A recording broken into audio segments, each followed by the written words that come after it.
Welcome to Theory of Pets. I'm a passionate pet owner with a drive to help others like me uncover the truth about the pet industry and what goes on behind the scenes.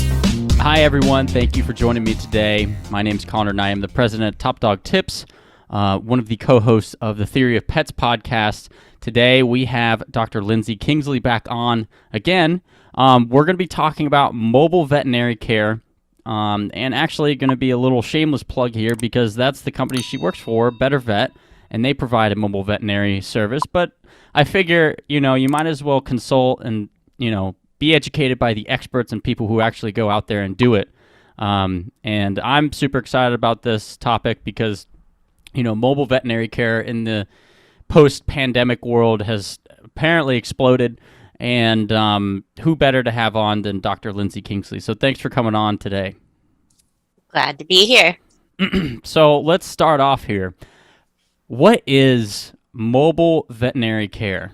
Why don't you give people in layman's terms? I mean, it is what it sounds like, but go ahead and tell. Yeah. So, I mean, it's pretty straightforward, but there's a pretty big spectrum that we're going to dive into. But mobile vet care is essentially bringing wellness and, managing long-term diseases and anything that you could get in a general practice into the comfort of the patient's home. Got it. Okay.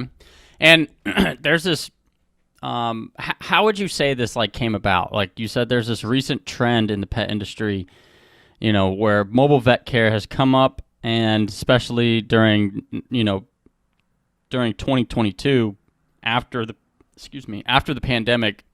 How would you say that it came about? And was it something that used to exist and then it moved to offices and now it's going back to house calls? How would you say that started? Yeah, so mobile vets have been around for a really long time. It's not I'm not going to say it's not popular, but it's not as well known. Most mobile vets are on a pretty small scale. They may or may not have a technician that works alongside them. Usually their clientele is really small because you can only see so many appointments in a day.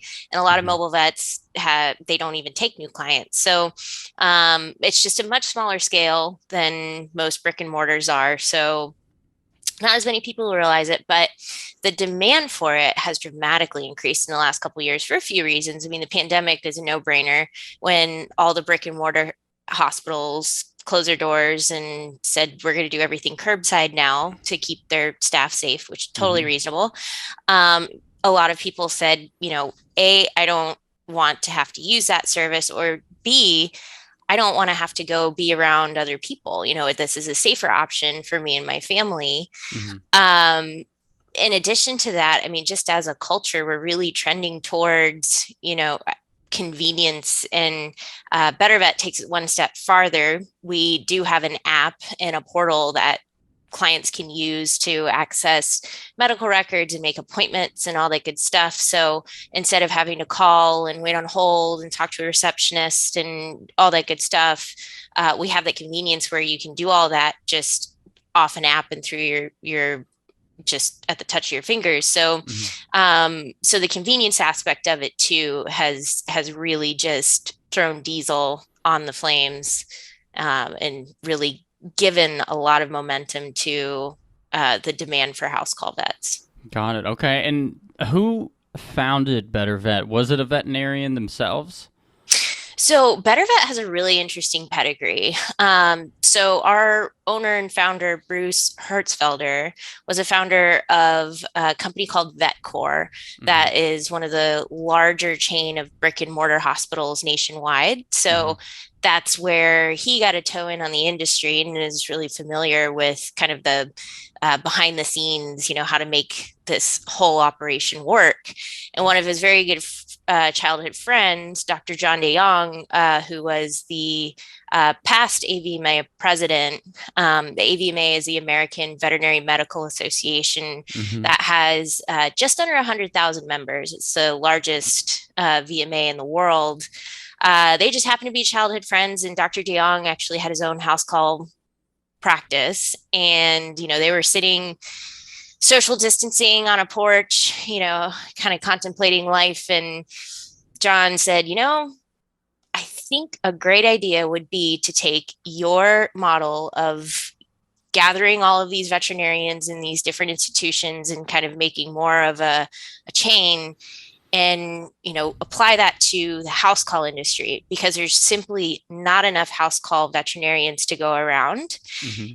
They're just historically inefficiently run. The volume's very low, and we could do this. The demand is there. The people need it. The patients need it. The clients need it. And so that was back in the summer of 2020, and here we are now. Cool. Awesome story. I did not know that. So let's say I'm a dog owner, which I am, but let's say I'm not happy with my current situation with my veterinarian. Maybe they've given my dog a vaccine that they don't need right now, that I'm finding out. I'm doing all this research. And I stumble. How would I find a good mobile vet care, or how would I find and choose the right one, would you say, objectively? Yeah. So, for one, a lot of independent mobile practitioners since the pandemic are no longer taking new clients. So that's one big obstacle. Mm-hmm. I'm a little biased, but BetterVet, we are expanding pretty rapidly nationwide. If we're not in any major city, we will be there soon.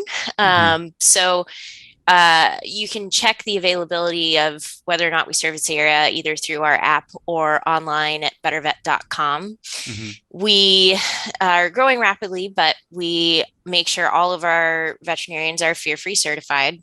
So we actually do special training and certification on how to make a veterinary experience the least stressful that we can as practitioners, and not reinforce some of these different behaviors that we see animals have when they come and see the vet.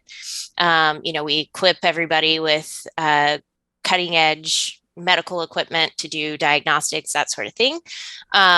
So we're really doing a lot of quality control with our field teams. Cool. And what is the difference of, I guess, in cost? Let's just say difference in just standard cost between mobile vet care and going to a typical brick and mortar veterinary office? Yeah. So the cost on the front end, it is a little bit more, admittedly. So most house call practices have a house call fee, concierge fee, travel fee that just covers the time and gas and wear and tear on the vehicle that you wouldn't have in a brick and mortar. Our exam fees are usually pretty comparable to what you'd find in a brick and mortar. Diagnostics and services are either about the same or a little bit more, just to account for the lack of volume, since a house call practitioner can't see 30 patients in a day, can't have people just drop their pets off and just do the 15-minute, rip through appointments, revolving door, where everybody's faces kind of get blurred and every pet's problem, kind of gets all mixed together. Because we're taking so much time and spending it with our clients and our patients, we do have to account for that. But at the same time, you're saving time in your day. You're not having to sit in a waiting room and you take time off of work. You're not having to pay for gas to get to wherever you need to go. You don't have to pay to have your vehicle detailed after you put your 150-pound Great Pyrenees in your black interior car. Yeah. So even though up front it costs a little bit more, if you look at all the little details, it really irons out. Cool. And so I also wanted to ask too, and I'm sure you guys have already thought of this. Now, let's say it's an emergency. If you're saying that there's only one person that needs, or that is doing house calls, how do we address that? How does BetterVet address an emergency if you have, a specific veterinarian just doing house calls? Is it just you guys are continuing to scale and have more people available in certain areas? How are you guys addressing that? Yeah, so our primary concern is the quality of care that we're both providing and recommending to our clients and patients. That being said, we are not advocating that we are an emergency service. We're not an ambulance. We work very closely with our local emergency clinics and brick and mortar clinics. Even though we try and be as capable as possible and provide cutting edge care, a few things we can't do is hospitalize patients. So a lot of times, if it's a true emergency, patients aren't necessarily stabilized in a matter of 30 minutes. They usually have to go hang out for hours at a time, even sometimes a few days. They have to have serial monitoring of different things. So in some cases, it is appropriate to take your pet in, but we can certainly provide the advice and guidance. And then once your pet is discharged after an emergency or something like that, having the follow-up care done in the comfort of the home, where it's a lot less stressful. You're not having to drag them back in when they're just starting to feel a little bit better. We can come in and do rechecks and that sort of thing. So cool. And that's interesting. So as far as let's say I have an emergency surgery with so you're saying, it needs to be done. Like, let's say my dog swallowed something dangerous, right? BetterVet would not be particularly, I'm sure you guys would love to have the business, obviously making sure that everything's taken care of and the dog's going to be okay, but you're saying that it would probably be a better and quicker option to reach out to a local veterinary office that has like a surgery room if necessary. Yeah, and I mean, there's certainly owners don't always know it's an emergency. We had a case a few weeks ago where it was an older dog. She was slowing down. She'd been feeling a little punky for the last couple days, and then decided that day she didn't want to eat and didn't want to go up and go outside. So they called us. We happened to have a same day appointment. We swung on by, took her vitals. Her blood pressure was a little bit low. Her heart rate was a little bit increased, and we pulled out our ultrasound because her belly felt a little bit tense, scanned her belly, and she had a lot of fluid in her abdomen. We took a sample of it. It turned out to be blood. And so at that point, we knew this is an emergency, made a couple phone calls, found a emergency clinic that they could get into. She went in, had emergency surgery. She had a mass that had ruptured on her spleen, and she's doing really well, but we're now working in conjunction with an oncology department because they followed up with oncology, and we're doing all of the different blood draws and that sort of thing, and the monitoring that needs to go with some of the treatment that she's getting from her specialist. But instead of having to load up and go in and do all that good stuff, we're coming to her. That's wow. That's a really interesting and awesome story. So you're saying that it depends, and basically, like, for example, do you feel like you guys saved time for the veterinary office by doing the blood work, providing all the data that you guys got, checking the blood pressure, and you said elevated heart rate, and doing the sample? Do you feel like that saved time to be able to get the patient, I guess we should say, into surgery faster because you guys were able to address the problem and symptoms faster? Yeah, I mean, absolutely. I was on the phone with the vet that was waiting. They knew what was going on. They had all of the client and owner information. And as soon as they arrived, they didn't even stop at the lobby. They got her right back in to treatment and got her prepped. So versus taking them in, that they need to like kind of sit around because there's other people that's in line. They don't know if it's actually an emergency, so they need to figure out all this stuff, and then hours go by. Yep, that's exactly it. That's really cool. That's really awesome. Can a mobile veterinarian, can they prescribe? Let's say my dog has Giardia, or I don't know, some kind of staph.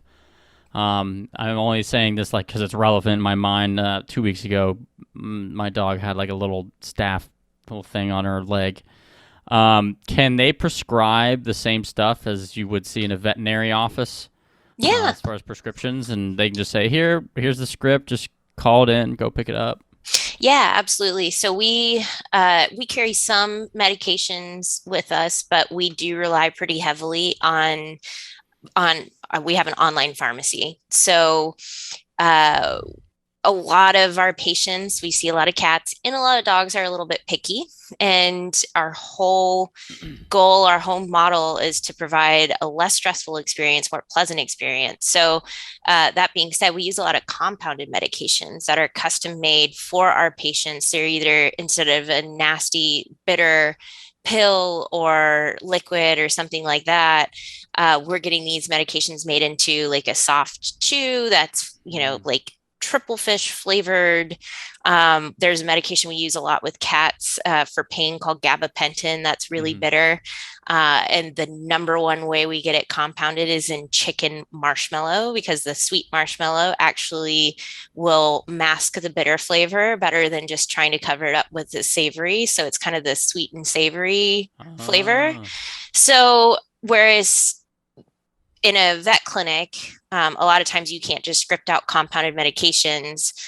You have to sell whatever the commercial medication is. Yeah. So we work with a company called MixLab that provides overnight shipping. So we prescribe it and they ship it right to the door. It's custom tailored for your pet species, how large they are. Even though it's a cat, we can have a 4-pound cat and we can have a 27-pound cat.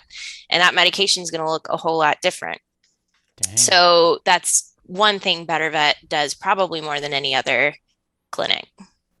And I'm assuming you work with, do you also work with, like, if you're trying to get a generic prescription, do you work with like local pharmacies for, are there vets? So I'm not familiar. I've only had one vet, new dog owner for 2 years. So like when I go in, they prescribe something, they give it to me right there.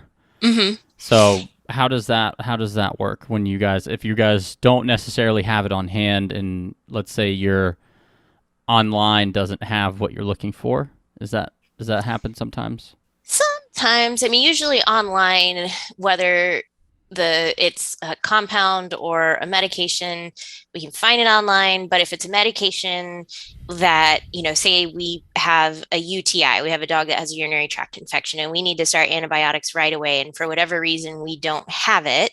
Mm-hmm. One thing that kind of surprises me, a lot of people think that medications that we prescribe for pets are completely different. There's no crossover whatsoever.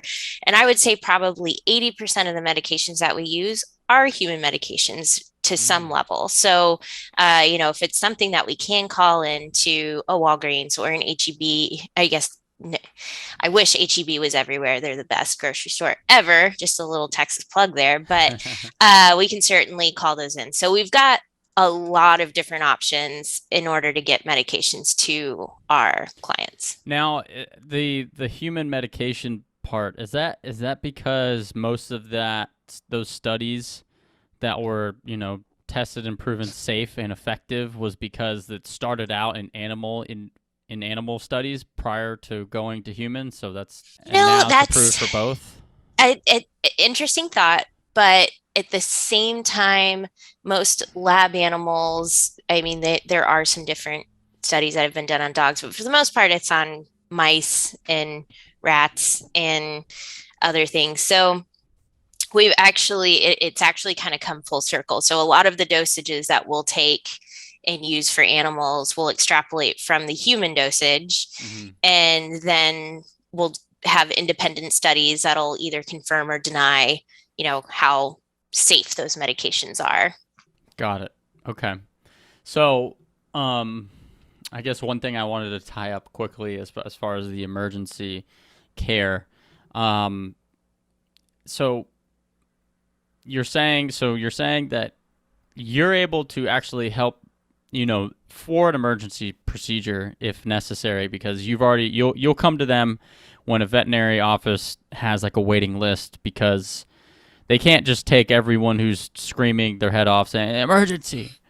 So, but let's say it is an emergency. Do you guys have any partnered locations because I think I saw on your website that you guys have some some surgery centers that you guys partner with around the country. Is that correct? Correct me if Yeah, I'm we wrong. do. In some locations, actually in Florida, we have one of our doctors has a brick and mortar that he will go in between. So, so he will see more of an emergency basis. But if we have a client that is trying to schedule something, or if there's any question that it might be emergency, we have trained client liaisons that will reach out, get a little bit more information. Because like I said, the dog that we saw with the what we call the hemoabdomen, or blood in the abdomen, we didn't know it was an emergency. They didn't know it was an emergency. Yeah, we just stumbled upon it. Yeah. But so here in Texas, snake bites are a big thing. So if we have somebody that calls and says, hey, my dog just got bit in the face by a rattlesnake, we say, do not pass go, do not collect $200, go straight to the emergency room. Like, we're on the other side of town. So just, hightail it there. And now if they call a veterinary office and say, hey, they got bit by a rattlesnake, will they have to wait in the lobby, or will they rush them in? That's pretty much kind of like a free and clear go ahead. It depends. And used to be, I would say yes. When I was a brand new veterinarian, I worked in a decent sized clinic, and it didn't matter what came in. We saw it, we took it. We were a pretty well equipped hospital. But after the pandemic, the number of new pet owners that has come up, and the number of new pets that are there, and just kind of the redistribution of the population, veterinary hospitals have been just completely overwhelmed, and booked out for periods at a time. And for the first time in my career, I've seen big hospitals say, and even emergency clinics say, we're at capacity. Like, we can't take another pet. And so I always say call ahead to get an idea. And again, we try and coach our clients if they have a true emergency. But that is something that's calmed down a little bit, but was almost a crisis during the pandemic, and not a lot of people were aware of it. Wow, so sad. So let's say I'm doing well, and now I have this big house, and I live in this gated community. Do you guys ever see any issues if I'm trying to use BetterVet? Do you guys see any issues as far as what's the word I'm looking for? I'm trying to say that the situation gets worse because you guys have to go through the gate, versus kind of a free and just go. You're a veterinarian, you're good to go. Yeah, I don't think it really does. It doesn't really affect our clients and patients so much, but actually when I was spending time in your neck of the woods in Florida, and we were around kind of the West Palm Beach area, Boca Raton, everybody lives in a gated community. Doesn't matter if you live in a $5 million home or, a $200,000 home.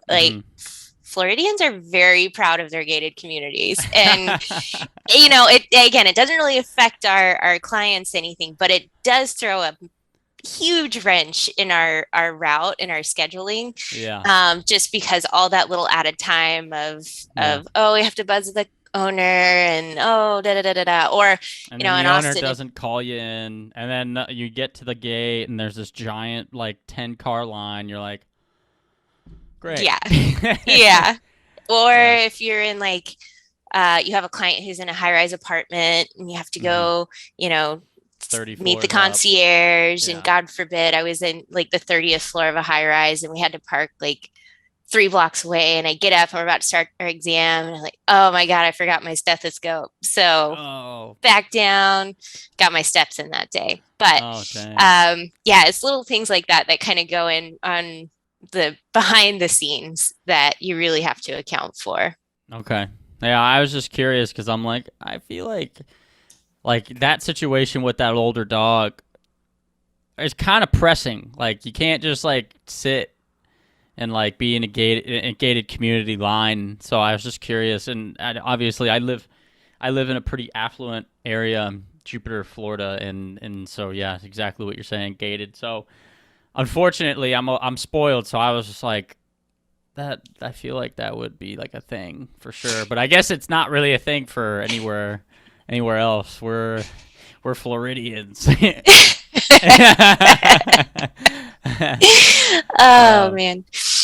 So tell me about the telemedicine side of BetterVet. I saw on your website that you guys do virtual calls, and I guess tell me a little bit about it. And are you able to diagnose anything over like a Zoom call like this? So this is a great topic because again, telemedicine was another fallout of the pandemic. There was just everybody had to social distance, nobody knew what to do, but we still wanted to offer some level of service that was still within the guidelines of practicing veterinary medicine. And so telemedicine really had a moment and is having a moment. So, and just as a little background on me, I've been a house call, even though BetterVet's a relatively new company, I've been a house call vet since 2016, and I never utilized telemedicine in my practice before merging. So telemedicine it can be used in two ways. So if we have a valid client-patient relationship, or a VCPR, which is essentially within the last 365 days, I have put my hands on this animal, I have done a full thorough exam of this animal, and I have established rapport with the client. If they have an issue, or say, we have a dog that has a chronic skin issue and it's flared up, and, the owner can't get to us right away, or we're booked out for a period of time, they can set up a telemedicine appointment, and just like we're on this Zoom call, and kind of pan down to Rocky and say, hey, yeah, we have this new hotspot and he's on these medications, and they say, okay, well, let's kind of tweak some medications here, here's some over-the-counter supplements we could try, and you know what, let me get you some medicated shampoo, I can put that through on our online pharmacy, owners can order it, have it shipped. And so we can essentially use that in place of an in-person visit because we've established that client-patient relationship. If it's something that, we have this visit and there's something just drastically different. I said, oh, well, and also, Rocky now is coughing and he's panting a lot more and he seems like he's just not quite as active. And I say, okay, well, let's get this stuff figured out with the skin, but let's also book an in-person appointment because that sounds like something we really need to have hands-on. Now, if we have a new client who does not have that valid client-patient relationship, it's a little different. We can't prescribe any medications. We can only provide guidance and advice. So where this really comes in handy is if, say, for instance, the dog that we saw that we didn't know was an emergency, it's, say, 10 o'clock at night. And that owner is like, I missed my window. I'm not quite sure I want to take her into an emergency clinic and pay the, $500 for the emergency visit, or I just simply can't get her into the car. You could book a telemedicine appointment if you're really out of options, and at least get on the line with a veterinarian, describe the symptoms, and get a little bit better sense of, hey, what situation am I in, and what's great about BetterVet is we have a few doctors and that's all they do is telemedicine. And Dr. Perry, he is our primary telemedicine doctor, and he has the luxury of living in Hawaii, which getting on a Zoom call with him is always lovely. Like the sun's like coming up behind the palm trees and stuff. But what's nifty is he lives in Hawaii, but he has his license in Texas and California and Massachusetts and Colorado. So he is on this really weird time schedule, meaning he can be available in the later hours of the night and be able to field some of these calls. Wow. Yeah. So I guess I just wanted to clarify because so for new patients, if they've never been prescribed or there's no rapport whatsoever, must be seen in person. Now, let's say you've built rapport.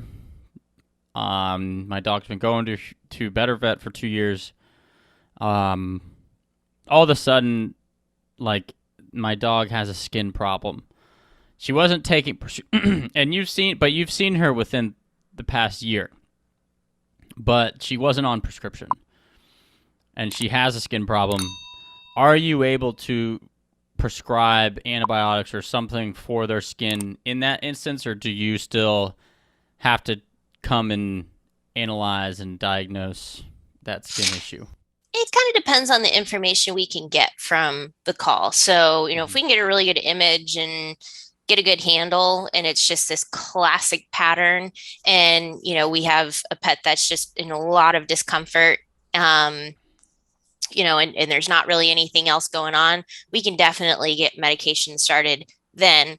In instances like that, where it's more of a new problem, what we'd probably do is prescribe medications, get them some relief, but go ahead and put an in-person visit on the books, both for a follow-up. So, if everything's looking good, okay, cool, we can discontinue meds, all the good stuff. Or it's not quite resolved. Maybe we need to take a few extra steps, or maybe we need to run some blood work. Maybe we have a new problem going on that we're missing and we need to address. So you really use it in conjunction and really as a tool alongside of our just classic in-person visits. Got it. Just wanted to be sure. I'm sure that happens. I just kind of know someone like my mom. I could just see her like kind of, pitching a fit, and she'd be like, why can't you give her prescriptions? You've seen her already. And, anyways, sorry. I was just curious if you've dealt with that. I'm sure you have. Oh, yes. All the time. It's like, we haven't seen your pet in 3 years. I'm sorry. We can't refill something. Yeah. But, yeah. Okay. So now let's summarize all the types of services that BetterVet, like, let's run through the list of all the services that BetterVet can provide for patients. Yeah. So as BetterVet has grown, and it's one of the reasons I love the company, and I think it really is a testament to our success, is we are very dynamic, and we have a few different models in certain areas. So in Austin, for example, we have one big rig, and then we have our kind of little satellite house call practitioners around it. So in the big rig, it is a hospital on wheels. So we have digital x-ray. We actually just got a brand new, beautiful digital x-ray that I set up before this podcast, and I'm super excited about. We have ultrasound. We have surgical capabilities. So we do a ton of dentistry. We can do extractions if needed. We have full dental x-rays. So if there's anything under the gum line, we can address it.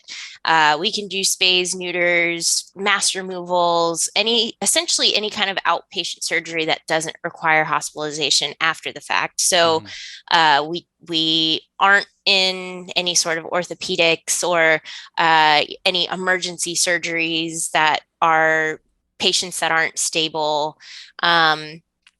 We offer all wellness services. So any vaccines that may be needed, blood work, wellness blood work. We do kind of urgent care. So if we have a patient that's vomiting or having diarrhea, we have different injectable medications that we can give, at that visit to give them a little bit of relief. We offer behavior consultations. So there's usually two different reasons why a person uses a mobile vet. One is for the convenience. Two is out of necessity. So they've been fired from their brick and mortar vet. And we're actually seeing a lot of it because there is a lot of animals that weren't properly socialized during the pandemic that are now getting into adulthood. And then what, the veterinary office is like, your dog's too much? Yeah. Your dog or your cat. We have some cats that have been fired from brick and mortars. Like, I wonder where they don't play well with others. I could see that. Cats are like Tasmanian devils if they don't want to be touched. Oh, for sure. They have weapons on every appendage but their tail. So they are. Yeah, I've got some wonderful cat stories, but lead gloves. That's how you deal with those. Yes, yeah. So So we offer behavioral consultations. Mm-hmm. If we need to sedate an animal to be able to work with them, we can do that.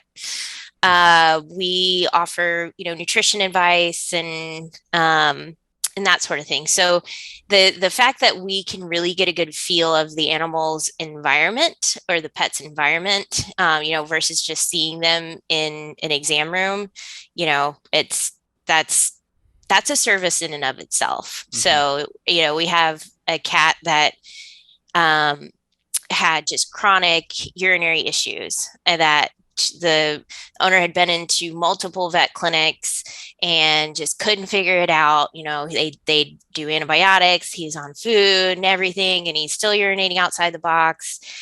They've done cultures, they've spent thousands of dollars on testing and visits, and for whatever reason they just couldn't. And they said, it might even be to the point where you might have to euthanize him, if we can't fix this problem. And so she said, you know what, this is a Hail Mary, it's last ditch effort.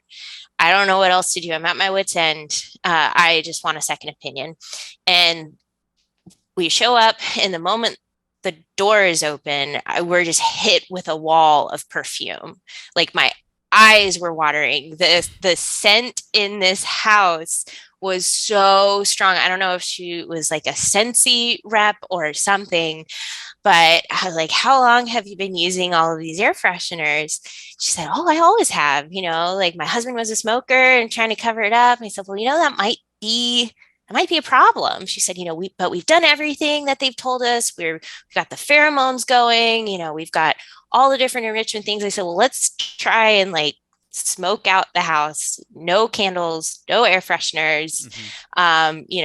Let's switch to, detergents without all of these really strong scents. And after a couple weeks, the cat improved and did really well. And as far as we know, hasn't had another bout of sterile cystitis. So, not saying that going to the brick and mortar clinic and all the diagnostics that were done were wrong at all, but that just goes to show you how important it can be to really know exactly what environment that pet's in.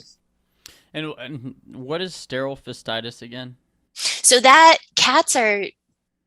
such interesting creatures. They have so many weird little ticks. And so if we get stressed, you can get heartburn, you can get a headache. Like, that's our stress response. In cats, we can have a stress response where they essentially get a urinary infection without any bacteria. So a UTI, and it can be really, really bad. And in male cats, just the inflammation can actually prevent them from urinating at all, which can be an emergency in and of itself. So it's something that is unfortunately really common, and can sometimes be really difficult to manage. But in that case, it was just the really strong, overpowering smell that was just stressing the cat out so much. Wow. Okay. So So sterile cystitis, not yes. Cystitis. Oh, I thought I heard an F. I heard that with dogs too. If you there's something about like a dog, when they don't feel comfortable, sometimes they will urinate to feel safe in their environment. Or something like is that true? I read that somewhere. In dogs, it can be a sign of anxiety. Which is a little different. So in cats, they actually have a physiologic change. Like, they are, I know this is pretty graphic, but they're urinating blood. I mean, there will be just blood in the litter box, which can be horrifying to an owner. And so it's truly more of like a physiologic response than it just being behavioral. Versus with dogs, when it's more of an anxious thing, it's not necessarily because they have pain or are in any kind of discomfort. It's just more of a nervous tick. Got it. Okay. Sorry, a little detour there. So, where do you see the trend of mobile veterinary care going? How, what do you see? You're in mobile veterinary care. That's your practice. Where do you see it growing? I mean, I see it being just the new wave of general practice in urgent care. Mhm. I don't really know, and kudos to all of these general practices and vet clinics that do see emergencies. I mean, it, it's funny because in human medicine, if you break your arm, you're not going to call your general practitioner and say, "Hey, can I make an appointment 2 weeks from now?" You're going to get in your car and you're going to drive to the emergency room if you see a bone sticking out of your arm. So Mhm. it's funny how veterinary medicine, it's all really blended into one, in some instances. And I think we're starting to see a little bit more of a division there, like Mhm. we do in human medicine. Um, so with mobile care, I mean, we are, like I said, we do have some restrictions on what we can and can't provide, but with technology and just how much smaller and more portable things are getting, this x-ray machine I'm just setting up today. I mean, it's got just an incredible image quality, and it fits into a backpack in a suitcase, so that can go into a Dang. car, that can go into someone's home. We have little tiny instruments that can measure intraocular pressure, where we used to have the just big, bulky ultrasound machines. We now have a ultrasound probe that actually just plugs right into our smartphones or an iPad. And so where house call vets of times past showed up with their doctor bag and a couple of vaccines, we're showing up with pretty high tech stuff that can get a lot of information, Mhm. and really follow through from start to finish on diagnosing and management and all that good stuff.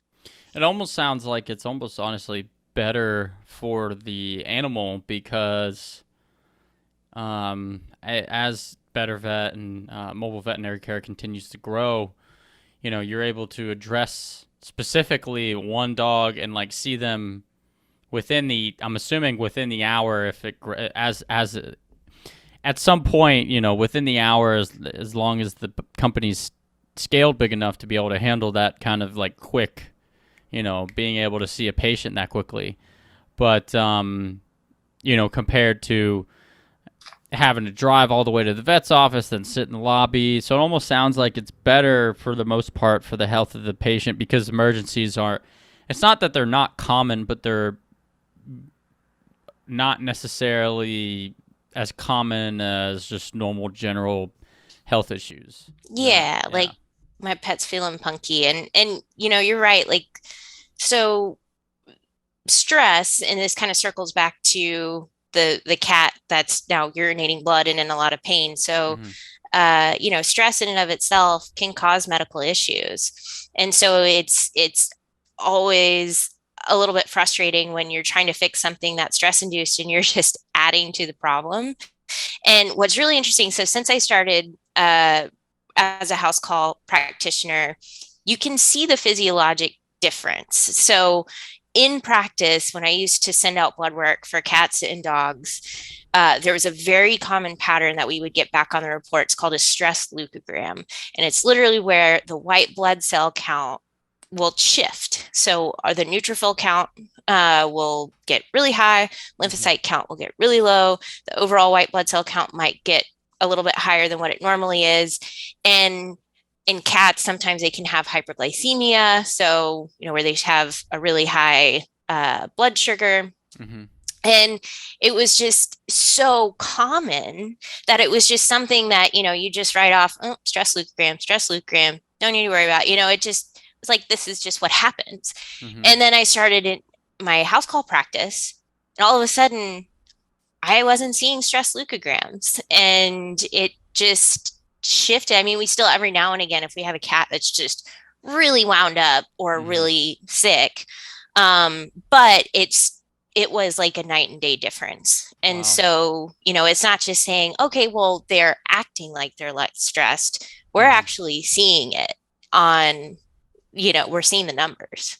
So you're saying that because they're in their environment that they're comfortable with, that white blood cell count doesn't shift as they normally would when they can. Because I mean, I don't know why, but like, you know, my dog was always pretty calm going to the vet, and I guess my dad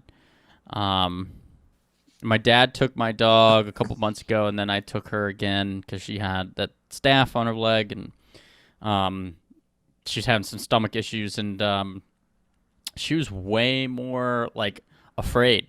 She could just smell. I guess she could just kind of like, I don't know if someone like kind of manhandled her, and all the you know, the steel, the table that they put the dog on, and maybe when they bring him back to do like, you know, an injection or some, you know, scraping samples for the skin. I don't know if they maybe scared her.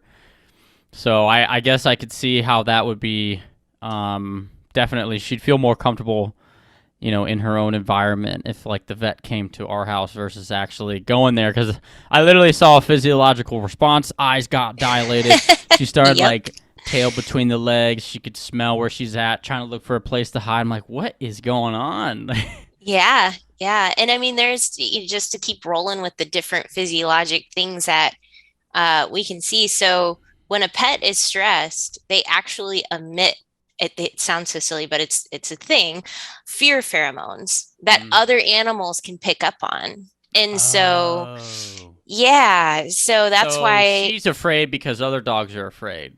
Exactly. And same for Dang. cats. And so if you've got a dog that you're, you know, dragging out of the vet clinic and they stop to urinate before they go in, that's where a lot of people are like, No way. my dog, I don't get it. I mean, they're in the parking lot and they're sitting here trembling when, you know, we just had 3 stops, one at the pet store, dog park, and, you know, she was super stoked. But then we pull up and try to get her out of the car, and it's like she can read the sign that it's the she's animal smelling hospital. the air. Wow. Mm-hmm. So you feel like that was maybe an evolutionary defense kind of thing, where like, you know, all dogs have that pheromone to warn other dogs not go over here. There's Right. Yeah. wow. Yeah. Is that like kind of like, wow, that's so interesting. I've never heard of that.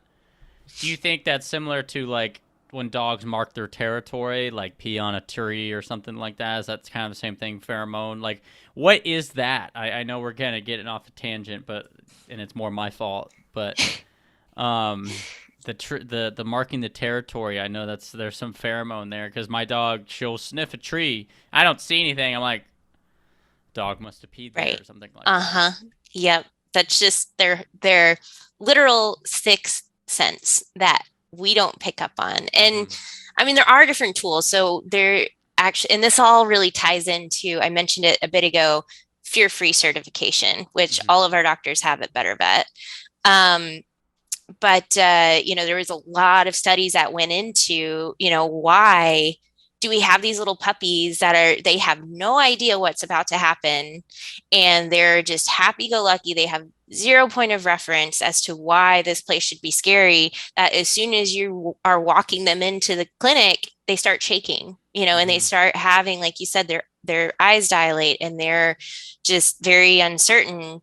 It's because of the pheromones that are being emitted by other creatures that are nervous. And then you take that one step further and you walk into the waiting room and you've got the dog that's barking and treatment in the back, and there's, you know, a lot of unfamiliar smells and sounds and people, and it's really easy when you kind of take a step back and see it from their perspective, how scary a place. And I'm not saying, again, brick and mortar hospitals are great, and there's certainly things that are better done in a brick and mortar hospital, but it's hard. It's a hard workaround as a veterinarian. Yeah, that makes so much sense. I had no idea. So what sets BetterVet apart from competitors? Like, how does BetterVet set itself apart? Why would you say, non-biased, if that's possible, what that BetterVet is, you know, bar none, you know, the best out there for mobile veterinary care? Yeah. So for one, I mentioned a lot of the high-tech stuff that we're equipped with that most mobile vets aren't. it again allows us to really go from, hey, we're just going to swing by and give your dog a vaccine, but if it actually has a problem, sorry, we can't help you. That's probably the biggest thing, the fact that we have the availability, the accessibility with our app and the website. But one thing I haven't even been able to get to is the culture of the company. So one thing about BetterVet, and that's really important to me, and it was really important when I made that decision to merge with the company, is it's heavily veterinary led, which sounds very counterintuitive, right? I'm talking about a veterinary company.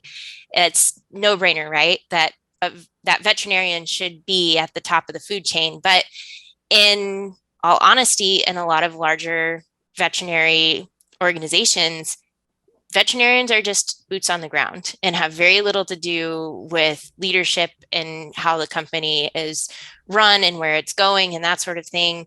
But just this morning, I was on a meeting with our head product developer, who is essentially, his job is to just think of different things that we can offer to our clients and our patients to make the experience better.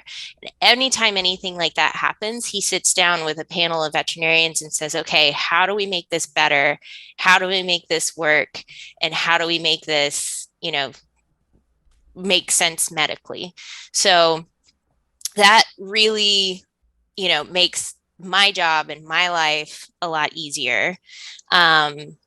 And I think that really trickles down to the entire product that we're able to offer our clients and our patients. Wow.